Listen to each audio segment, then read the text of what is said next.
Welcome to the Life After Sugar podcast. The podcast that's not just about sugar, but about your relationship with it and also with food and especially with yourself. So if you want to discover your life after sugar and hear inspiring stories from all kinds of people who also cut out sugar in their way, at their pace, for their own reasons, this is the podcast for you. Because when you take away the sugar, you can finally discover the real sweetness in your life.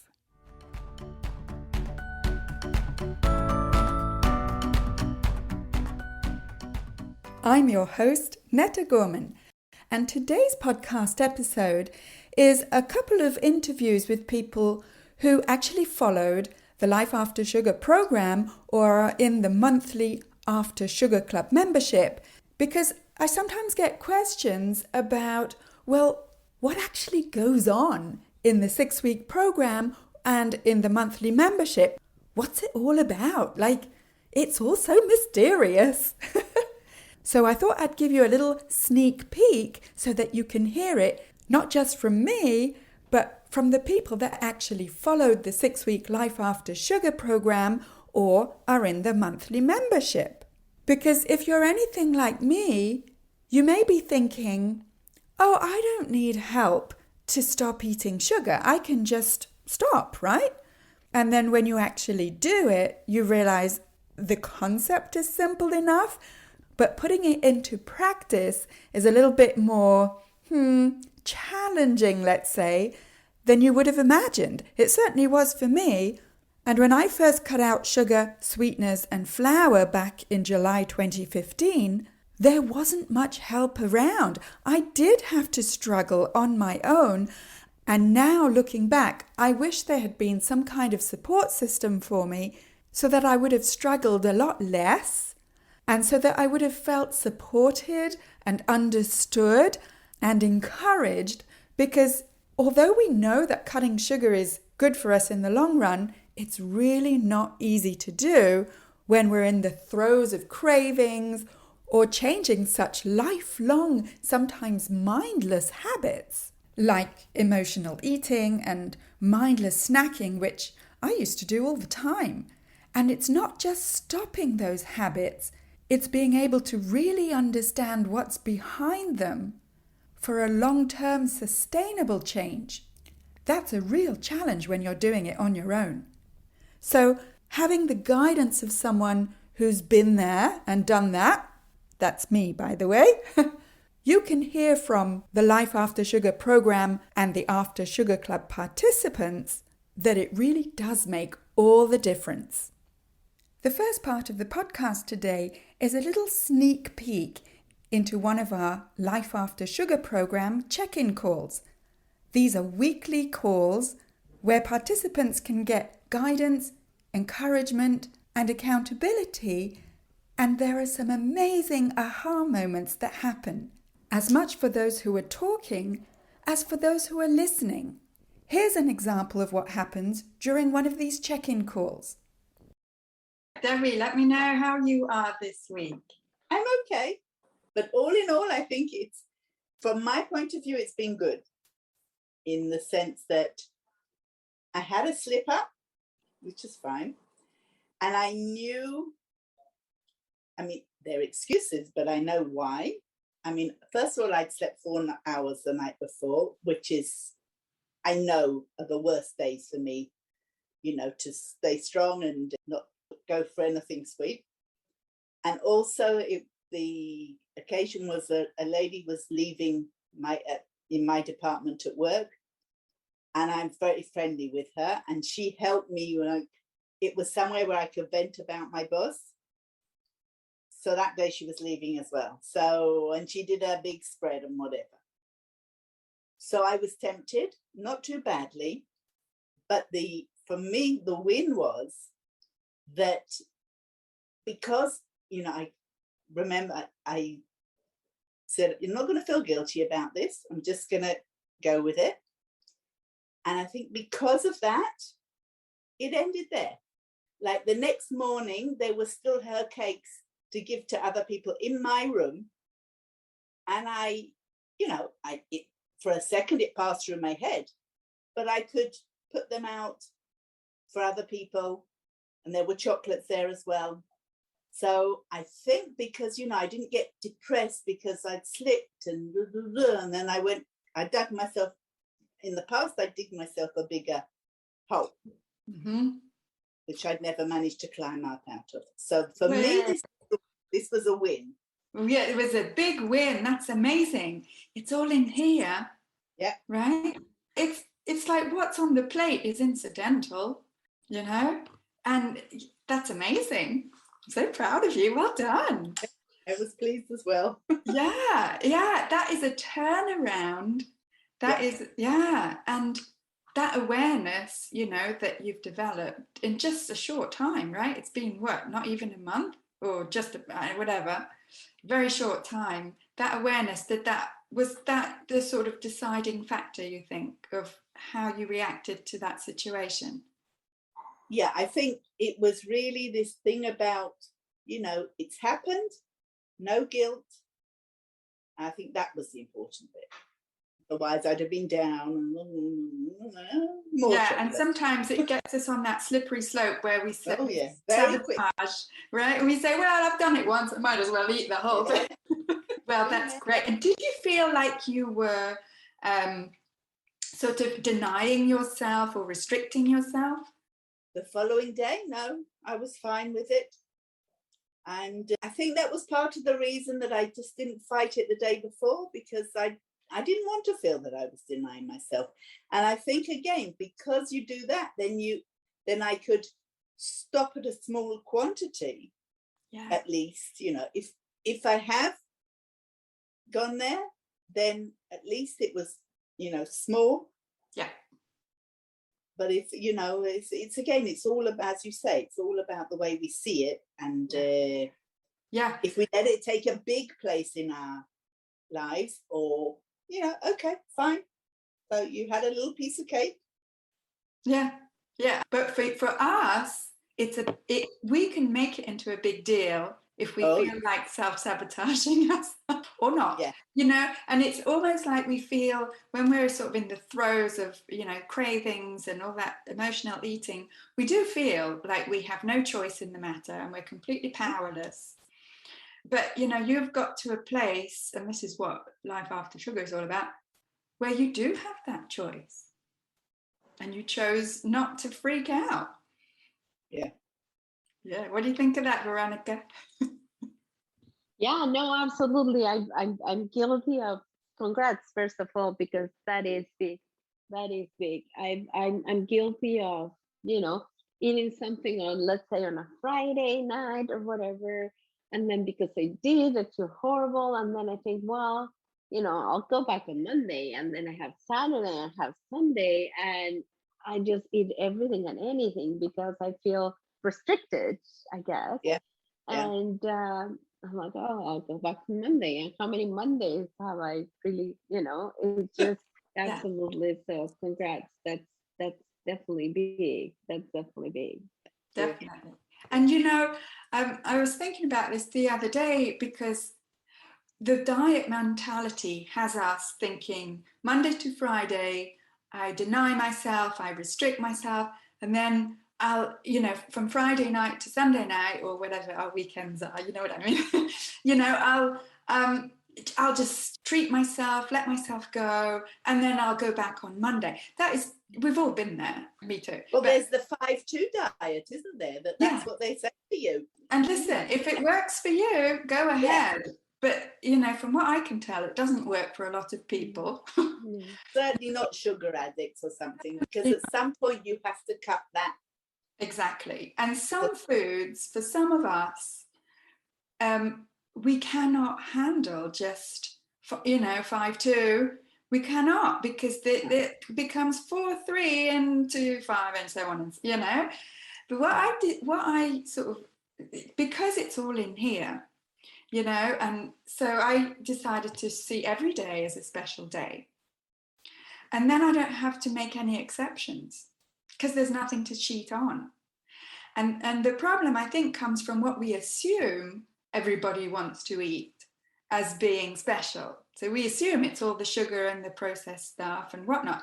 But, you know, if we get to a place where we don't want to eat that stuff because it makes us feel like crap, then every day's a special day, because every day we're eating and doing stuff to make us feel good.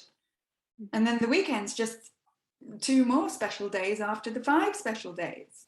You know what I mean?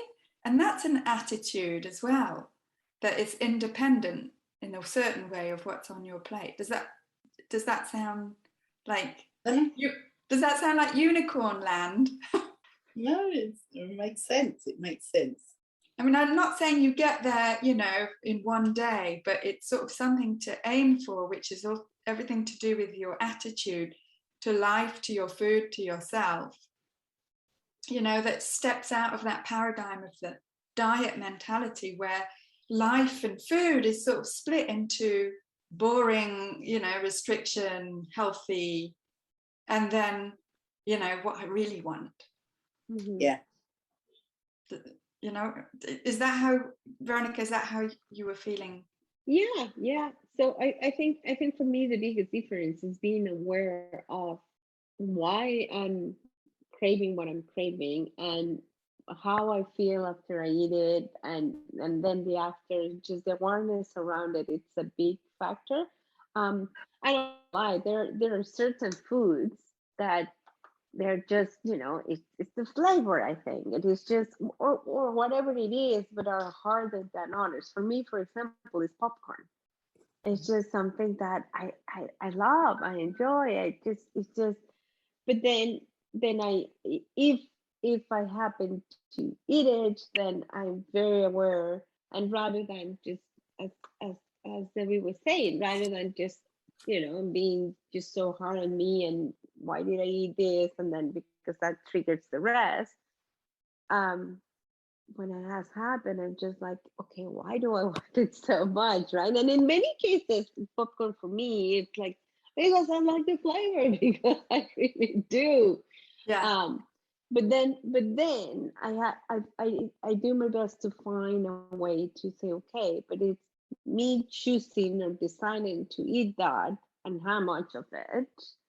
Because as somebody once told me, it tastes the same way if you eat it 1 piece or 5 or 10. It's the same flavor. So if you like the flavor, just should be fine with only 1 piece, right? Yeah. You don't need the cumulative effect of to make it to reach that state of flavor, right? But it's also taking control and being us who decides what to eat or not. The food making us eat more because we just can't stop, right? It's just about the awareness and taking control. Power of it.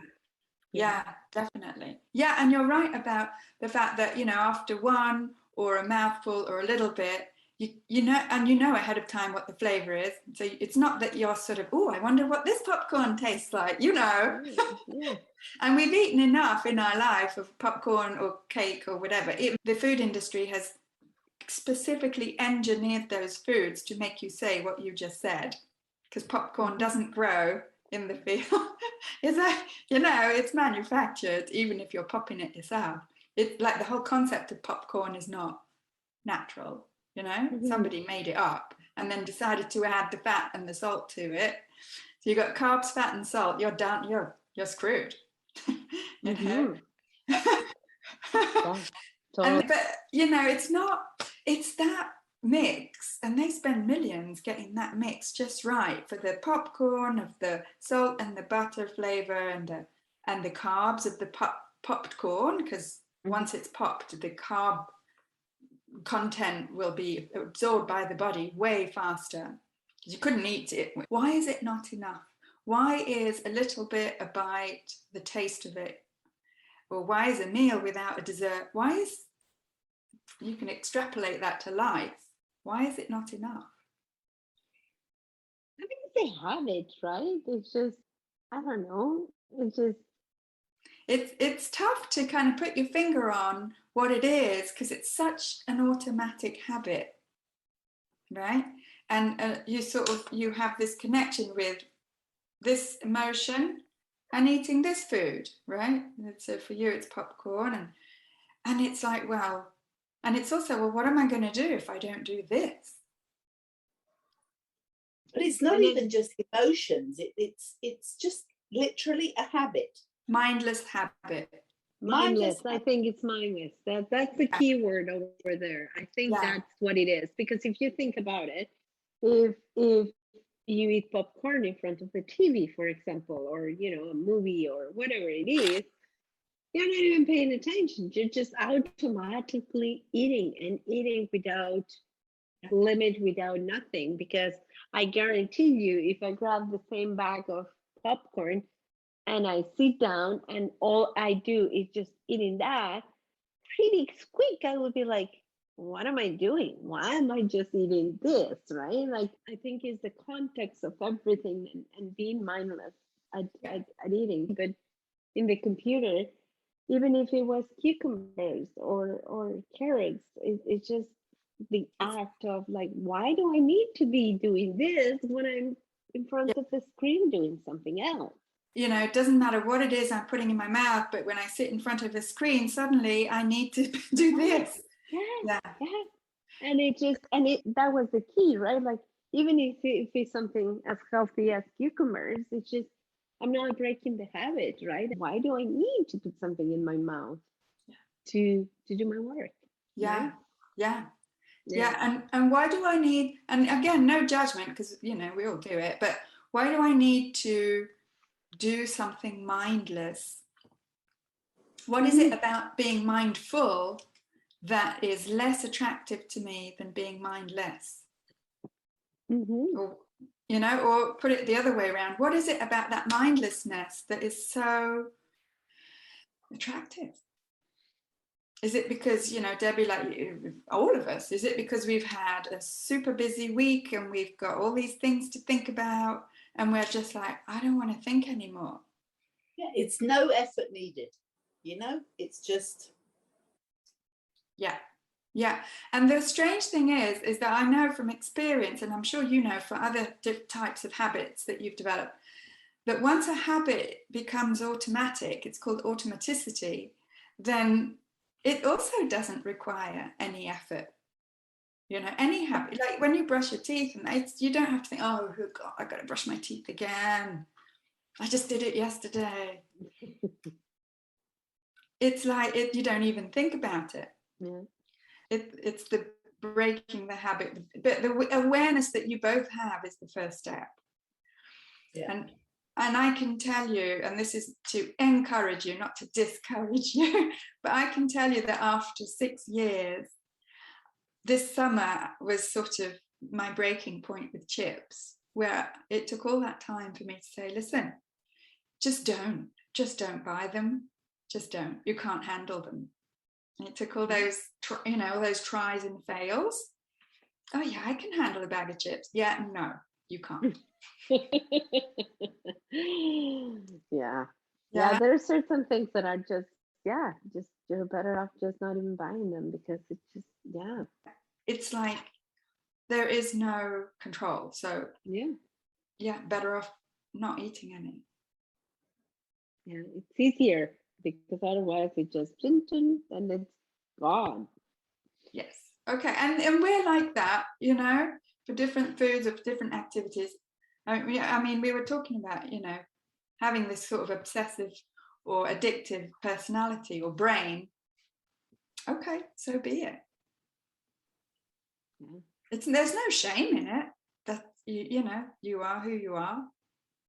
Yeah. Fine. We've got to live with it. We've got to learn to live with it and find a way to. Yeah, I mean, we could stamp our feet and pout and have a hissy fit and say, oh, it's not fair, I've got this, and okay, you do that, and then once you're over that, then you just accept it. Yeah. All right, okay, well, that's a great win. But the other thing also that I've seen is that on Facebook, I mean, all these keto groups or low carb groups or whatever, and I've become less and less interested, because I've realized, I mean, I think I realized before joining this program, but this has just made it that I'm no good with the, substitutes. I don't need, if I have the keto cake or the keto treat, it's again never enough, and it's just perpetuating it. So, I see that I'm less inclined to read the posts and things. I'm sorry if I ruined that for you. No. It's something that it goes together with the sugar. I don't think I really will be free of the sugar unless I get free of all the. And again, once hopefully, I get into life after sugar. If once in a blue moon I want a piece of keto cake, then nothing's going to happen to me. But then that's a choice.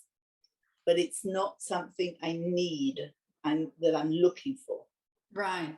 I get it totally. Yes. Yeah. It's all about why and not about the food. Yeah. And I think, as I always said, keto is great. And I've got nothing against keto, but we were talking about this before, it doesn't get to the heart of the matter. Yeah. And it sort of perpetuates actually that unhealthy relationship that some of us have with sugar. Some people get along with keto just fine, and it's what they need. More power to them. I get the feeling for people like us, it's just prolonging the inevitable. Yes. I mean, I went a long time without sugar, but the fact is I came back. And again, it's coming back and then going absolutely jumping off in the deep end. That's the problem. Yeah. Yes. And but that's because I hadn't sorted here. Yeah. Okay. So, And to a certain extent, you hadn't sorted here. And it won't be because, it's a habit. Gotta have something.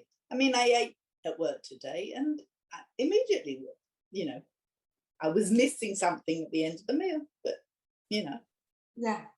just got on with it. Yeah, you get on with it. I mean, you know for a fact that you're not undernourished just because you don't have cake or something. And it's like also that I find the diet mentality gets us to believe that it's a contradictory message. On the one hand, they say you've got to eat healthy and blah, blah, blah. On the other hand, they say, and you've also got to treat yourself with desserts or cakes, whatever. And I'm thinking, well, but didn't you just treat yourself? Like, why is so-called regular food, non-sweet food, why is healthy considered not treating yourself, What are you saying here? It's a very subtle message that I'm sure is well-intentioned, but gets us to believe that actual real food is not the real thing. We're all looking for something somewhere else, and not just in the food, but it's this attitude to life. Life after sugar is the attitude to life where I've got everything I need, thank you. It's a great place to be. It's like, well, now I've done the emotional stuff about sugar. I'm like, well, No, I haven't done the emotional stuff. We're never done with it, really. And different approaches can resonate with different people. So there's this meeting emotional needs. I mean, you've got that the self-care bingo in previous weeks. You've got the 5 stages of grief applied to sugar, which may be a bit further down the line, depending on where you are in your relationship with sugar. But I found that, the stages of anger, depression, bargaining, there's specific stages to when you lose somebody you love. I found that it's helpful to apply it to sugar. Okay. It is like a mourning process. Yeah, absolutely. Yeah. A breakup or a death. Yeah. I'm sure you're aware of in the keto space, one good thing was that they made us a little bit more, doubtful and critical thinkers and all that. So, yeah. So there's that in there. The more calls, the better. I find, as I said to you, I think, there were 2 things that attracted me to this program, even though I'd said I wasn't spending any more money. One, that it was specifically, obviously it's aimed at all foods, but it's specifically geared at sugar, which I knew was my issue. And the other one with these calls, because these huge groups where, and just people asking questions, well, the questions are the same, but you need this interaction for it to work, in my opinion.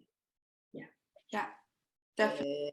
And, you know, it needs to be a small group setting for you to get that interaction. Otherwise, as you say, you know, it's no use having thousands of people on the call, because then the actual real heart of the matter gets drowned out by 101 questions. Yeah. You know, and your issue or your win, you know, is what is important, and not whether this sweetener is better than that sweetener. And then we sort of get off track. Yeah, we never get to the heart of the problem. Yeah. I don't think in any of the groups that, you know, really talk about it. You know, they say sugar addicts and whatever, but not, okay, fine, right, what do I do with that? Yeah. Yes. And I think that I give different exercises and different ways to have some kind of introspection, which I think is essential. Because unless you really, and it's not a question of judging yourself, unless you really know yourself and know your own motivations and have this awareness, you're just going to carry on doing the mindless things that we all do and just change your food. This isn't about just changing your food, it's about changing your relationship with that. Like Veronica was saying, okay, so I eat cucumbers, which, you know, but why do we need to eat anything? Yes. I mean, obviously cucumbers are better than sugar. Of course. And if you're desperate for something, then grab a cucumber. Yes. But, you know, on a daily basis, it's this mindless snacking. And I'm not, you know, not just her, all of us, but we have to stop. I mean, that I did manage to cut down. I mean, I don't snack usually. And that was through the keto way of eating, because I was full and it helped. If you're full, then you don't need to. Definitely. It's, you know what it's like. Even when you have access to all the info, that's also not where the magic happens. No, I'm pleased, and I hope, you know, it continues like this. Yeah, well, yeah, I mean, you're in charge. No pressure, but you are. Yes, but I've got to continue to be in charge. But okay, I'm trying to take every day as it comes, which is also another, you know, not think, because exactly like Veronica was saying, I used to say, oh, okay, I slipped up on Friday, I'll start again on Sunday. And then I'd go mad on the Saturday, and I just felt not necessarily bad physically, but, you know, I don't feel bad immediately. That's part of the problem. I wish I did in a way, but I don't. But it was here, and then, of course, it's just a vicious circle. Yeah. All right. Thank you. Thank you, Netta. Bye-bye. That was a very honest, brave conversation. Those are the kinds of conversations we have in the check-in calls. And if you're also looking for a safe place to really get to the heart of your relationship with sugar, to go deeper than just changing what you eat, because you're actually changing your relationship with what you eat, and even your relationship with yourself and with life in general, the check-in calls is where it happens. In the Life After Sugar program, they're weekly, and in the After Sugar Club, the monthly membership, they're twice a month. And I try and schedule the calls so that they meet all the different time zones, and I also try to keep the groups relatively small so that you get all the personal attention you need and deserve. Here's another chat with a Life After Sugar program graduate, Ellen. Hi, Ellen. Hi, hello. How are you? Yeah, I'm fine.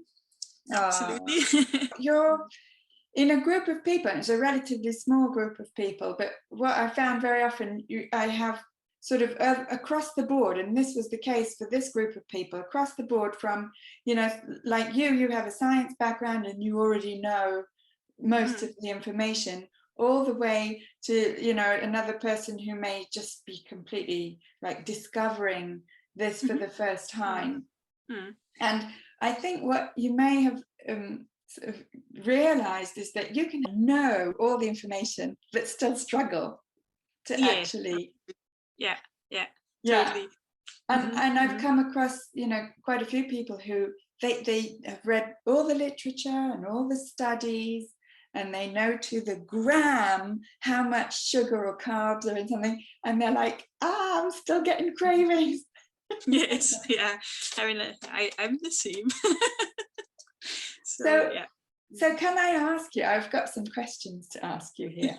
So you being in that position where you're well informed about sugar, about carbs, about the science, about human biology, and in your case also, animal biology, because you're a vet. What is it that you got from the program that you didn't already know or think about or do?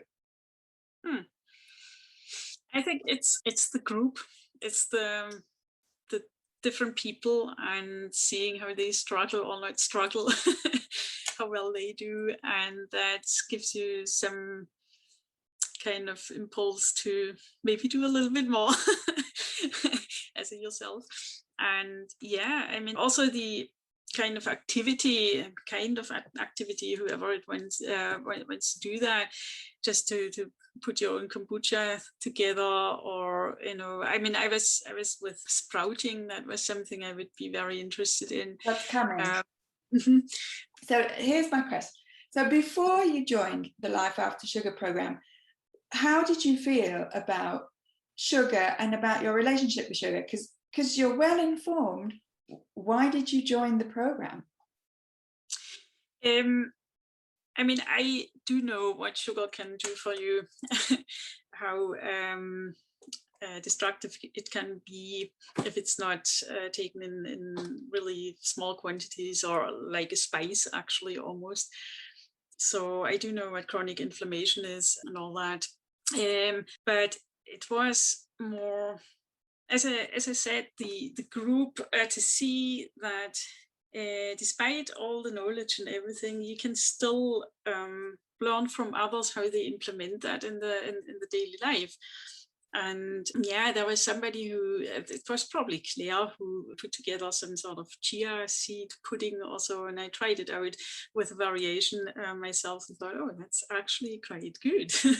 Yeah. As a copying the recipes one by one, but a little bit adjust here and there, but without sugar, obviously. And that helped a lot to see, how others do it. And as I said already, the weekly call-ins or check-ins were very good to see how, psychologically as well, how they struggle and how we find solutions for that. Yeah, that was what I took out of this whole course, or well, yeah, the program. And program. Did you find that the exercises that were there, to look at your relationship with sugar and why, and hunger and all those things, were they helpful to you? Interesting to go through, I have to say. I can think about, if people didn't read all those books already. I mean, I have read maybe 95% of those books you also read. Yeah. And I could think about if somebody hasn't read all that up before, it's very helpful. Absolutely, yeah, I would say so. And they are also structurized. It's a typical teacher thing, I think. They're well structured, and yeah, they make you think, obviously. But if people are more into the psychology, like somebody else was in the program, it's certainly from that side very interesting. Yeah, there's something for everyone. So there's the exercises for those who need them. There's the food lists for those who are really coming in with like zero at the beginning. Did you find that you would have liked to find something a bit more advanced, but it was missing? My thing which turned in my head a switch was the microbiome. That that was something, because that's really in research now, the thing in human medicine. It's a bit more advanced than, of course, in veterinary medicine, but it's super interesting. And that would be something which could be maybe taken it a little bit further on. It's super interesting what is found, nowadays, and I'm sure I can implement a few things also into my integrative veterinary medicine. I'm a holistic veterinarian. Because there are quite a few things where I thought about, or I got inspiration to actually read further on. I found also a few really interesting books. Not only the one you suggest, there's another one which is, I think, almost a little bit better. That is something that's a page turner. As you just, if you start, you cannot stop. 10% Human. Yes, I've heard of it. That is a very, very good book. Absolutely fantastic. Smashing. Okay. Yes, I'll get it. I love all those books. So if you were to describe yourself or your relationship with sugar before you joined the program, how would you describe it? Like, how would you describe yourself and your relationship with sugar? Yeah, I mean, somehow it was a must-have. Not overly, because I reduced it already quite a bit. My weight loss or weight reduction journey is a bit longer. I lost about 25 kilograms over the last 2.5 years, but it did stagnate, unfortunately, and 10 kilos creeped on again. I mean, you don't really see it because the difference is not that big that you can now see it. It probably started, the thought about it started back in January when my father said he cuts out sugar. And, he's the type, he does it. If he says it, he does it. Next day, no sugar anymore. And I think so far he was actually benefiting a lot from it. And he's probably in the same age as your dad. And 70 something. Yeah, exactly. And I think he benefited really a lot from it. He lost also weight. He's, a lot. He still walks a lot around. He still works every day in his vocation as an electrician in his own business, and he doesn't think about retiring. So, but he said he's cutting it out totally, but just the sugars, just the added sugar. As he didn't eat sweets, he didn't eat chocolates. He would still eat potatoes. As he wasn't cutting out starches, but at least those. And he was doing really, really well. And that is kind of, well, if he can do it, why can I not do it? And I wasn't able to do it on my own. And that was the thing where I just, sought after or researched on the internet. And then I found your podcast. And this way I found your website and I saw, oh, yeah, you offer a program. That's actually quite the thing for me now. And that is why I try to sign up. And as you know, the first 4 weeks or so, I was not able really. I always had lapses. I just don't know why it didn't happen until the microbiome came. That's the magic key. I got you that way. Yes. Different things speak to different people. Mm-hmm. Yeah. So for some people it was all the psychology and the emotional work, and for you it was the microbiome where it made sense for you, I guess. Yes, yeah, absolutely. And where I then can also see, if you feed your good bacteria with your prebiotics, your fiber and all that, and onions and whatnot, variety and all those things, then you benefit. And then comes the list of benefits, which I then see again, also. If I do that for my patients, I would probably also see all those benefits a lot. The connection then, looking also at videos about microbiome on YouTube, there are a few really, really good documentaries. If you look at that visually, that they drop in one antibiotic, and that is like an atomic bomb actually to your microbiome. And I wasn't aware like this to it, because you don't get educated about that in veterinary school, or at least when I qualified, and it wasn't really, nobody thought about it. But yeah, I mean, and that will influence me as well with treating my patients now, and think about giving antibiotics really twice, only in the moment where you really have to. Right. Yeah, and certainly not, Yeah. as a preventative measure. Doesn't make No. Yeah. No. You don't do that anymore. Blanket antibiotics, Anyway, or you so don't. you don't do that anymore. Yeah. Right. I'm not here in the UK anymore, so no. Yeah. Good to know. Good to know. Mm. And so, that was the kind of the tipping point for you, is about the microbiome that made you think. And then from that point, you dropped starches. What, all starches as well as sugar? No. I dropped added sugar. I dropped sweets, cakes, whatever. With the starches, I still eat in a very moderate amount. I do eat still potatoes. I have still a little bit of rice, but it's only kind of maybe 1 or 2 tablespoonfuls, and not half or a third of your plate. Also, yeah, so I have reduced that quite a lot, and I'm feeling fine with that, and I'm very, very energetic now. I mean, I posted just the other day, or actually yesterday, I was so astonished that I could run, almost 16 kilometers. That was astonishing, because before, on kilometer 12, 13, I had really achy feet already, and this inflammation thing kicked in. So that's a lot better already. And I do not feel, I could run today again, which I don't do because you have to have rest days. Yeah. But it's amazing. It's amazing, really. Yeah. Really amazing. And you were telling me during the program that you had this, you called it mouth hunger, which I love as an expression, which other people may call cravings, but whatever we call it, did that go away as well? Yeah.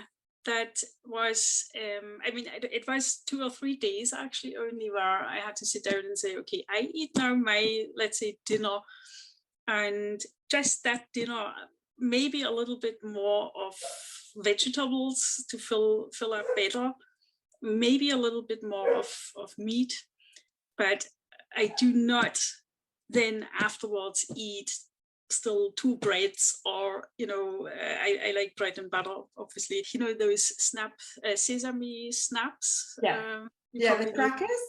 Yeah. It's just terrible with all the glucose, fructose, high whatever syrup. So or things like that. Very sweet fruit. I mean, I still eat berries because they are in season at the moment. As you know, in Scotland, strawberries are. So I'm still eating fruit, but I have really also started to experience that they are very sweet. Yeah, they are genetically modified to be like this. Yeah, right. So yeah. Yes, and so basically your whole kind of habits at the end of a meal have changed. Yeah. Actually, yeah. Amazing. Yeah. And do you feel that it was imposed upon you? Or was it your own choice? It was my own choice, because 4 weeks it didn't work at all for me, but then all of a sudden it did. Yeah, of course. No, it wasn't imposed on me. I mean, that wouldn't work. It just had to be developed probably, and then yeah. Well, I'm glad to hear it. Because I don't tell anyone what to eat, what they should eat. It's up to you to find a way that works for you whenever you're ready, which is what happened. It only took 4 weeks. It seems forever while you're in it, but then afterwards you look back and you say, oh, it only took 4 weeks. Yes. Yeah, absolutely. Yeah, and the program is 6 weeks, so you're way ahead. Fantastic. So my next question is, if someone is like on the fence, if someone's on the fence about joining the Life After Sugar program, they're like, well, it won't work for me because, and then fill in the blank for 101 reasons, what would you say to them? Not to convince them, but to share your experience. I definitely think, because I was also on the fence, obviously. I would think it definitely, in the hindsight, was good to do, because first of all, I have a certain knowledge, but it wouldn't have worked for me on my own. I could not convince myself that much. So there's this group, not pressure, but this kind of, I don't know how you say, group peers or maybe group encouragement or something like this. So they pull you somehow as well. Yeah, because we're all in it together. And it does, yes, there's power in numbers. Yeah, absolutely. Then the podcasts and videos as well in the program. I mean, the videos are really good, very easy to understand, obviously. And, I think all the information you need to know are in those videos as well. Is everything fine? That will help. I mean, you find videos on YouTube, but not, you cut them to the, how can I say, to the program. It's exactly what you need. And I would think that it's really worth it to do that, because you get so much better. You feel so much better, and that is something, if you just come out of the normal what we are, mindset, what we are in. You have to eat your carbs, and you need energy, and if you run, you have to eat 6 times a day, and with your snacking, and so no, you don't. And you do, if you take the program, if you go through it and you make the switch, you'll just find out how much better everything actually is. And I mean, there is your chronic inflammation, your metabolic syndrome, your everything which comes with that. Maybe others with headaches. I'm very lucky I don't get headaches. I don't have allergies, but still I profit so much from it. If some people who have, who suffer from diabetes also, they would definitely profit from that. I know you cannot market as such, but it's certainly, they would get into a much healthier me or healthier them. Yes, definitely. Definitely. And did you find that were you thinking like, oh, well, she's not a nutritionist or a doctor, why is she giving a course about nutrition or sugar? Or did it help that I'm not a nutrition expert? I think I'm quite tolerant. I'm curious. I mean, I was curious what you can teach me still. I'm personally, I don't care if you're, not a nutritionist or dietitian or whatever. It's probably better. So, if there was something I would have seen that scientifically it's just not right coming over, also I would have told you, and you probably would have, done something against it. Yeah. But was it okay? Was it scientifically sound? I would say so. Yeah, absolutely. So well researched as well. Yeah. I mean, I don't claim to be a scientist, but I've done my, I know my stuff. As a teacher, I teach to go and find things in different places and check them and recheck them. So I think that you're safe for that. Yeah, I think a lot of people ask for the scientific proof, and I can blind you with science if you ask me to, no worries. It's just that most people don't ask me to do that, so I respect that. But funnily enough, the biggest stumbling block for a lot of people is actually the psychological and emotional side. So I concentrate on that, but you want science, fine. Yeah, the science is out there. Absolutely. And what YouTube videos also don't give you is what you were saying about the group and the community and the support and the motivation, and that is really what we have. Yeah. And then also, I mean, I see, it's a lot of effort what you put into that program to build it up. So I would say if somebody is on the fence because of the cost, I think it's fully worth it. I think it's not too expensive at all. Because it's really an investment in yourself first and foremost. And I found that people who pay, whether it's my own students, at college or adults, once you pay, you are more committed. Yeah, definitely. It's just a fact of life, including for myself. Yeah. Okay, thank you so much for your time. It was absolutely lovely and very appreciated to talk to you. Thank Okay. you. All right. That's Bye. fine. See you. See you. Oh, lovely. Thank you, Ellen.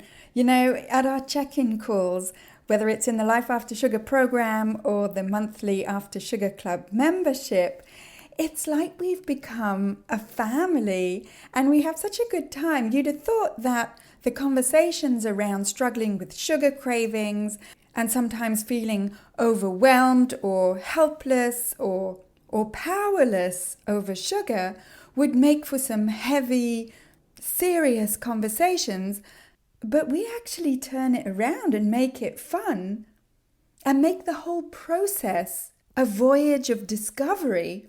Not that we ignore the difficult parts, but we just don't let them drown out, well, the sweetness of life when you take away the sugar. So if these types of check-in calls and the guidance and the accountability and the encouragement and the support that you would get there seems like a good fit for you, then go to aftersugarclub.com and in the top menu, click on Program so that you can put your name on the wait list. I open the Life After Sugar program a few times a year because I want to keep the group relatively small so that you really get the personal attention that you need. So that's aftersugarclub.com and click on the Program tab at the top. And you can also surf around on my website a little bit. Go check out the videos about what to eat, and you can also download your simple guide to getting more energy with less sugar, as well as seeing how looking after your gut health can help with cravings. You'll also find all the podcast episodes on the website. That's aftersugarclub.com and click on the tab Podcast. And if you want to join the After Sugar Club monthly membership, then that's also on my website, aftersugarclub.com, and click on the green button, Join the Club. And you can also find me on YouTube at the Life After Sugar YouTube channel. That's where I post a new video every Monday. So come on over and subscribe to the channel. And you can also find me on Facebook at Life After Sugar and on Instagram at My Life After Sugar, where I post pictures of what I eat, what I do, so that you can see that you can also have a fun and active life even if you don't eat sugar. There's something for everyone because I'm really passionate about empowering you to create your own version of freedom from sugar, one that fits you, your life, and your personality. You don't need to be just like me. In fact, please don't be like me. One Netta is plenty in this world. The approach of Life After Sugar is to make your life after sugar personal to you so that you can make your own rules or no rules at all. And if you enjoyed this episode and you're enjoying the podcast, then could I ask you to scroll down and rate it and leave me a review to let me know how it's helping you in your life after sugar. And don't forget to subscribe to the podcast so that you'll never miss another episode. Thank you for listening. That's it for this week. Keep in touch and see you soon for another episode.